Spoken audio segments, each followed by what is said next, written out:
prior work has shown that light behaves like a wave.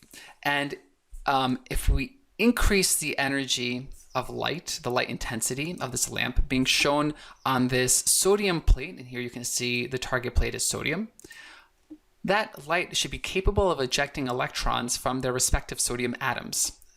The more intense that the light is shining on that sodium atom, should be the more likely it should be able to eject an electron off of that sodium atom. However, as we can see, as we increase the intensity of light, nothing is happening. We don't see any electrons being ejected, nor do we see any current readings happening here in the circuit. So we could maybe go into the visible light spectrum, and you can see even in the visible light spectrum, the more intense that light gets, there seems to be no effect whatsoever on its ability to eject an electron off of its respective sodium atom. So what's happening here?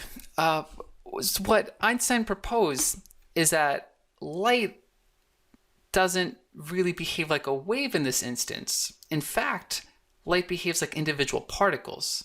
So Einstein's work into the photoelectric effect really introduced the concept of photons, discrete wave-like packets or particles that possess certain quanta of energy, specific amounts of energy that can then be transferred to electrons and eject electrons. So here you can see we're at 530 nanometers, and that seems to be just enough energy to eject electrons from, again, their respective sodium atoms. Anything greater than that, or any photon with less energy, isn't capable of ejecting those electrons, while photons with more energy are very capable of doing that. Now you can see from our prior observations, light intensity doesn't seem to have very much effect on the ability to eject electrons from sodium atoms.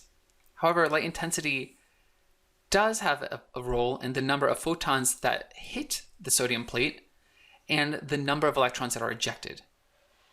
Not necessarily the capability of ejecting electrons, but the quantity of electrons that are ejected. If we increase the frequency or increase the energy of these photons, you'll see that these electrons are ejected at higher speeds. That's because that the energy is conserved. The energy of the photon is permitting the electron to reach a specific threshold for its metal, for in this case sodium, and any additional energy is transformed into kinetic energy. Here we can see an electron energy chart versus light frequency, and the more the frequency, the higher the frequency and the more energy that photon has, the more energy the electron has. The lower the frequency, the less energy the electron has.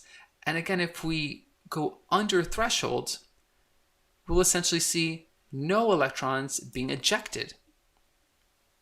And here you can see in the current reading, the higher the frequency, the more electrons are ejected, the more energy they have, the faster they move, and the more current you get.